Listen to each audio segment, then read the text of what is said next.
I want to pull up this tweet here because this is a really good point. Former VP of Global Comms, Brandon Borman asks, can we truthfully claim that this is part of the policy?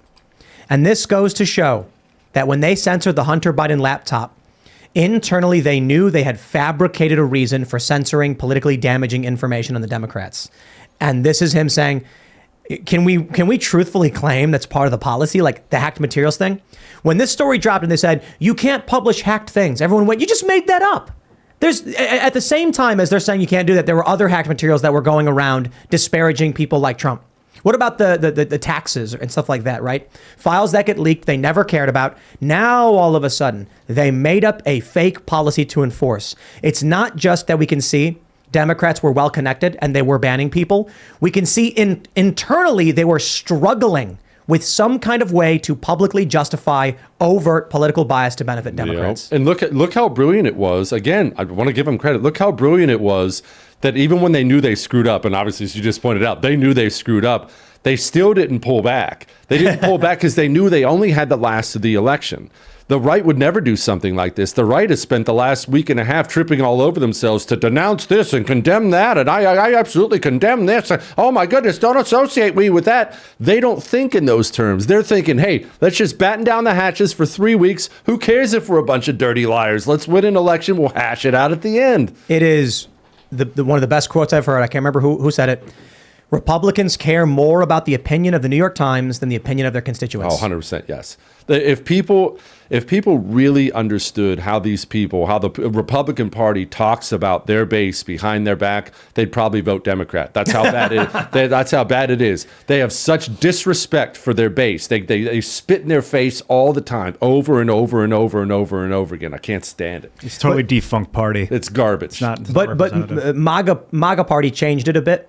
The MAGA candidates who came in are different from the establishment Republicans, but the establishment Republicans still have control of the whole thing. Yeah. Like Trump did come in and take control in a certain respect, but you can see how 2016 to 2018, Paul Ryan, the Republicans had everything and got nothing done. Republicans side with Democrats on the Russiagate nonsense. Yeah. And then you get into the next phase. And then you end up with Republicans outright just going and joining Democrats, neocon Republicans forming political action committees saying, we're just going after Trump. And then as soon as Trump is out, they say, well, it's Trumpism. It's Trumpism. So they were never honest. 15. Oh, what were you going to say, Jess? No, I'm sorry, Ian. 15 Republicans voted with Democrats on a gun control bill. Nobody can name for me. No one can name for me one time 15 Democrats crossed over and voted with the GOP on a Republican bill. Nobody can name that. This is a really good example that Michael Malice brought up on the show a while ago. He said something to the effect of, Republicans compromise every time on gun control. Democrats, when have you seen a Republican campaign on, we're going to repeal the NFA, we're going to repeal gun control? It's always say nothing and then say, well, we'll give a little bit to the Democrats on gun control. So that's the gag. It's Republicans or Democrats going the speed limit. Of course. Gun control is such a manipulated phrase because you have to learn how to control a gun. Gun control is like your hand manipulation of the weapon. And for them to say that banning guns is a form of control is it's just a disgusting methodology. They control the language too, especially when they control social media. So we got to start changing these things. It's not gun control. It's disarming lawful citizens in order to make them future victims. Disarming. How do we surmise that and make that into a short phrase so it's catchy? But again, language is key, and a lot of the times the Republicans are just a part of the uniparty. Yeah, they're a part of a system that serves a special corporate class, and whether it's multinational corporations, whether it's big banks, there's a lot of other influential people that are a lot more powerful than politicians that are truly pulling the strings here. And Republicans and Democrats, I don't care. At the end of the day, they serve not you, not the people. They serve someone else beyond the people with the government. I live in Texas, big oil state, right? Everyone knows Texas, big oil state. Not only a red state, but a big oil state. In my red state of Texas, and I live in a blood red part of a blood red state of Texas, every 2 years when they're running for House, you can watch Republican congressmen in safe seats run commercials talking about reduce carbon. We can reduce carbon. Well, we can reduce. The second you've told everybody, the second you've given the ground that carbon is poison, you've already lost to the climate change nutters. Yep. And these are people who could safely say, I love carbon. I want more carbon. Build coal plants, build everything. And say, well, we can reduce carbon, guys. We got another tweet that just came in from Matt Taibbi. And pertaining to the hacked materials policy, he says, the problem with the hacked materials ruling, several sources said, was that this normally required an official law enforcement finding of a hack, but such a finding never appears throughout what one executive describes as a whirlwind 24-hour company-wide mess. Let me simplify this for you guys. They said, okay, we can justify suppressing this really, really bad news about the political party we like under our hacked policy, a hacked materials policy. And they said, but it wasn't hacked. It was found. What do we do? All hands on deck. I guess we're going to just lie about it. They could not justify their own policy, which everyone knew was BS. They made up a rule to suppress this that they couldn't even satisfy it. Their fake rule could not even be satisfied. So they just did it anyway. Yeah, there probably was other communications that we still don't know about between Vijaya and the Department of Homeland Security and probably the Federal Bureau of Investigations. If you remember a couple of months ago, Mark Zuckerberg came out on the Joe Rogan podcast and said specifically, the FBI came to us. They said that there was hacked information and that we should be careful of this. And this led us to, of course, stop the Hunter Biden laptop story from being shared. So this was not just Twitter doing this. This was Facebook. This was Instagram. This was Google. This was YouTube. All the big tech social media companies made the same decision at the same time. So is this all of Vijaya? No. There's probably another secret kind of backdoor communications between a lot of these heads that really do call the shots at a lot of these networks. And of course, the government saying, you better do this or else.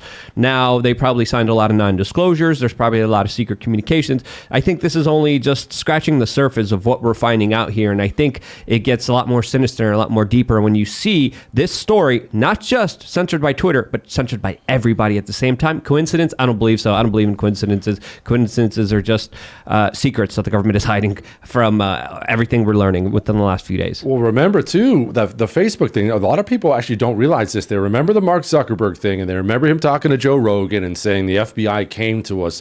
What many people do not understand is the time frame of that. The FBI did not go to Facebook and tell them to censor the Hunter Biden story after the Hunter Biden story was published. The FBI, because they were tapping Rudy Giuliani's phones and everything else, because they were spying on him, they preempted the publication of the story and went to Facebook before the Hunter Biden story was published and told them, it's coming, it's Russian information, want to make sure you censor it. That is so much more frightening than anything else that's going on, to understand that the Cheka currently operates within the borders of the United States of America, and people don't realize it. They don't have any idea exactly how frightening things are happening at the DOJ and FBI. That's way beyond Twitter. That is scary stuff. Is that confirmed that they went before the story released? Correct. You talked to Miranda Devine, great columnist at the New York Post. She's super sharp. She'll explain the whole thing for you, the whole time frame. They went to the Facebook before the story. They spied, stole the information, then preempted the story. And then Stasi stuff. Not just that, but this is another important aspect here, because they said it was Russian disinformation. They knew it wasn't, because they interviewed Tony Bobolinsky that confirmed the story. They knew the laptop was real. They knew everything inside of that laptop was legitimate. They had the evidence. They had everything in front of them. And then they decided at the FBI, well, this is going to hurt Biden. Let's just turn this into Russian disinformation. Let's go around, tell everyone that this is it preemptively, which is even more sinister than, Vijaya just saying, I don't like this, bye. And people need to, when you look at history, you look at the monsters of history. Those have certainly been coming up a lot recently. The various monstrous dictators of history, from Mao to Stalin to Hitler to all these people, they're all coming up. Well, people do realize that Mao and Stalin and Hitler, after they took power, didn't actually kill anyone, right? Their state police did. Yeah. If you have the building of a state police that's loyal to only one party within the borders of the United States of America, whether people realize it or not, there's nothing else that comes close to the danger of that. Yeah, if the Federal Bureau of Investigation is now fully the enforcement arm of the Democratic Party, That trumps inflation, that trumps the border, that trumps taxes. There's nothing else that matters unless that is stopped. That will end the United States of America. It will. They have the power to destroy anybody already, and it's only getting worse. Did you see the Chinese busing people, like grabbing citizens and taking them, putting them on buses? Like, there's no one to protect them. You can't invade. I mean, you cannot. I don't think ethically we could not invade to stop it. It would just cause more hell. So we sit and watch as they bust their citizens off to concentration camps. Well, why would we invade when our government's on the same side as China? Our government already came out recently and said, no, what Elon Musk is doing at Twitter, man, we're keeping an eye on that. Oh, Apple is actually actively helping the Chinese Communist Party crush the freedom fighters. Oh, well, that's a private company, not our big deal. Our government works with China. They're not on opposite sides. I mean, there's a reason Klaus Schwab said that China is a role model for many countries moving forward for the new world, as he described it. And again, what's happening in China is what's going to be happening here if we keep on this trajectory of allowing federal authorities to abuse their power, to hurt people because of their political expression, and to suppress larger ideas of discontent and debate. We're seeing an intervention in our society that is destroying any kind of legitimate pushback against an illegitimate authority that is abusing their power. And it's extremely dangerous if we keep on this road. We got the final wrap-up from Matt Taibbi. He says, it's been a whirlwind 96 hours for me, too. There is much more to come, including answers to questions about issues like shadow banning, boosting follower counts, the fate of various individual accounts, and more. These issues are not limited to the political right. Good night, everyone. Thanks to all those who picked up the phone in the last few days. Good work, Matt. Yeah, Matt's fantastic. He's been doing a good job for a long time. Elon, too. Nice work, man. Yeah, absolutely. That's gutsy to buy a company and then put that out there. He didn't have to do that. I get why Vijaya Gadde was crying. Every single time more information comes out, she never thought somebody could muster up $44 billion to buy the company. She thought she was invincible. And now her private communications are being exposed to show the malfeasance. I wonder if she thought that she'd get thrown in prison if she said no and just printed it anyway. I don't think that woman needed any convincing to crush her enemies on the right. I think she was licking her chops the second she got the opportunity to. Who's going to throw her in prison? The FBI? She'll probably be their director next year. That's right. Yeah, she'll be the chief legal trust and safety team for the FBI. If she wasn't working for them the whole time already, right? I mean, that's a fair speculation to make here. What if she was just working for the feds the whole time? That's possible, but I mean, the difference between an informant and an employee is like nil in this environment. They just PayPal you $700,000 or $7 in Bitcoin into some wallet, and then you don't have to work for them to be working for them. Yeah, the FBI just got done plotting the assassination and kidnapping of the governor of Michigan, which we now know because of that trial where they found two boobs who were living in the basement of some vacuum cleaner place, and a bunch of feds came in and bribed these guys to come. That they paid for and organized every bit of the plot, and then they gave the guy the explosives, and then busted him with the explosives they gave the guy, and then charged him with possession. And they had more feds than they actually had legitimate people that were stupid enough to hang around the feds. That's true. This is the Gretchen Whitmer case. Yes. That's real insanity, man. It's what the FBI does. Yeah. It creates villains so that there's a reason for the FBI to exist. Correct. I mean, there is real mafia on Earth that we could be focusing on. There's a quick meme that I just posted really quickly of the FBI being really happy and giddy looking at someone. There's that black guy in the yellow suit kind of grasping his hands, and over there is just someone who's lonely, doesn't have any friends, that is mentally ill. And it's the FBI looking over at that individual. I'll tell you what I think. The FBI is going after the political opponents of the current administration. Pro-life activists are getting raided. People who are incorrectly associated with January 6th had their homes raided. And then the protesters that are marching in front of the justices' homes illegally they're fine, right? And so what happens is that's what the FBI is doing. They're weaponized. Not every single FBI agent. I've had dealings with law enforcement based on the stuff we've gone through, and so I think it's a corrupt element with very much high power in the DC. But what happens is every so often they need to justify their budget, so they have specific teams. So it's like, okay, we're going to go before Congress. We need more money. You guys go stage a fake terror threat so that we can parade it in front of the press, and then we can get our budgets pumped up. And I'm sure it's just an accident, that fake Gretchen Whitmer plot.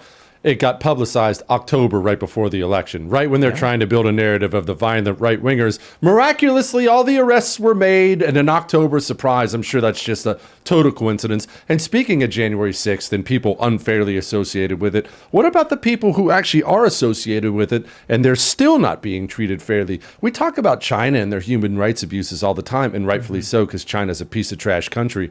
Well, their government's a piece of trash. But in the United States of America, as we speak, we have United States citizens who have been held without trial now for 2 years. If you watch Vladimir Putin do that, you'd hear every single Tom, Dick, and Harry in this country talk about how he's a dictator and that's horrible, and I'm just glad I live in the West. That's happening right now in the United States of America. I don't care what you did. I don't care if you murdered somebody. 2 years without trial, you're being unfairly treated by the justice system, let alone sauntering into the Capitol and snapping a selfie in front of Nancy Pelosi's desk, and you're holding these guys in terrible conditions for 2 years. That's not some distant dystopian future. That's right now the country you live in.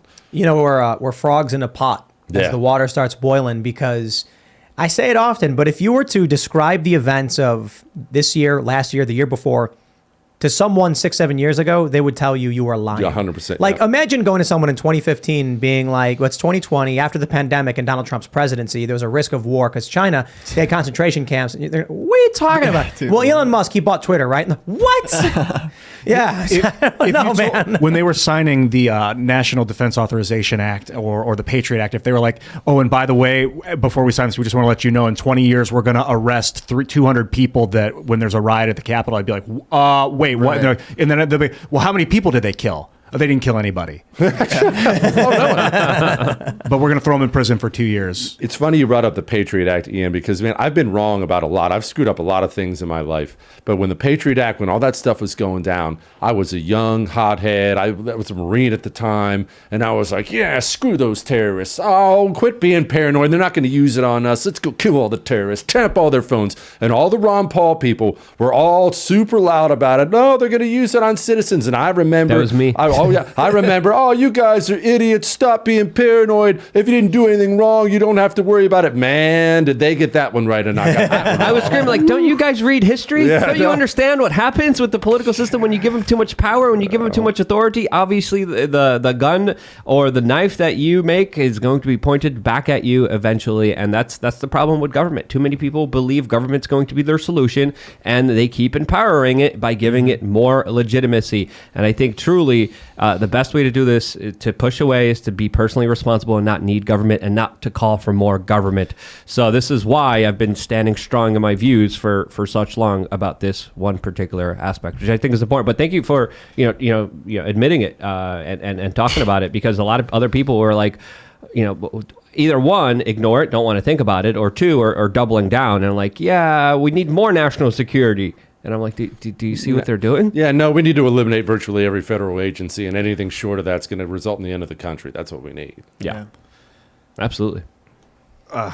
Yeah, God. Welcome to the modern dystopia, my friends. Yeah. It gets crazier by the minute. And there are a lot of people I see on Twitter where they're like, not necessarily on Twitter, but I hear people saying like, something I've heard consistently is that it's not that crazy. Things are not getting crazier. It's just people are grifting or whatever, or they're trying to get views or clicks. And I'm just like, Elon Musk bought Twitter. Like, a billionaire mustered up $44 billion, bought one of the big three social networks, and now he's leaking internal communications proving malfeasance. Like, it is getting crazier. Things are escalating. Now, this is good news, though. I think we've had a tremendously good past couple of weeks, especially with what Elon is doing. And so, I'm not saying it's like it is getting bad in a lot of ways, but the night is always darkest before the dawn. These are the things that need to happen before we can start fixing them. We got to see the malfeasance exposed. Agreed. Well, we're gonna have. I call our corrupt. I call it the system. The government coordinating with the media, coordinating with the pharmaceutical companies, coordinating with education, the administrative state. They all believe the same thing now. All of our cultural institutions have been taken over, and I call it the system. And there are going to be system disruptors that arise. I would argue Donald Trump was the first of those. To very much to his credit, he was the first of those. Elon Musk is very clearly a system disruptor as well. Now, bad news for Donald Trump and bad news for Elon Musk. The system's very powerful and has a way of smashing those disruptors. I'm one of the ones who's very pessimistic about Elon Musk. I say he's either going to bend the knee or he's going to wish he had at the end. But then another one will rise and another one will rise, because we're not a minority. The people who are watching us right now and nodding their heads and agreeing, they feel alone. There are tens of millions of us. So there'll be more system disruptors who rise. I think Elon made a bet.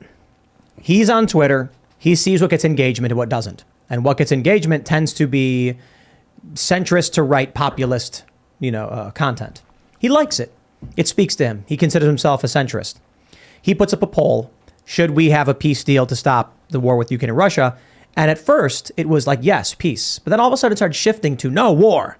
And he says these are bots. All these people start making fun of him. Oh, you didn't go your way, so you're blaming bots. So he says, okay, let's find out. He buys the company. He then does the Trump poll. 52% to 48% reinstate Trump. He then publicly says it was interesting to see the bots attack. He then does another poll. Should we grant general amnesty? Now it's 72% support. We mentioned this the other day. How do you go from 52% saying yes to unbanning Trump to 72 saying unban everyone? He purged the bots. The narrative was constructed. It was fake. And he knows he has popular support. Oh, he does. That's what happens with the like a Julius Caesar type. I mean, everyone knows who Julius Caesar is when he was rising up and fighting against a corrupt system. Whatever you think of him, that's what he was doing. He was able to do that, though, because he had the support of so many people. That, and the fact he was a better general than anyone else who lived, including Pompey Magnus at the time. But when you have this many people, even if there was no Trump, no Elon, there would still be another who would pop up. And when they get done destroying Trump and done destroying Elon, the next one who pops up, there will be another one who pops up. Because when you have tens of millions of people who don't want to live in a despicable late stage republic like we have now, they will eventually choose for themselves someone to rise. Thanks for watching this clip from the Timcast IRL podcast. Hang out with us live Monday through Friday at 8 p.m. and become a member over at timcast.com for uncensored, members-only shows exclusive. Thanks for hanging out, and we'll see you all next time.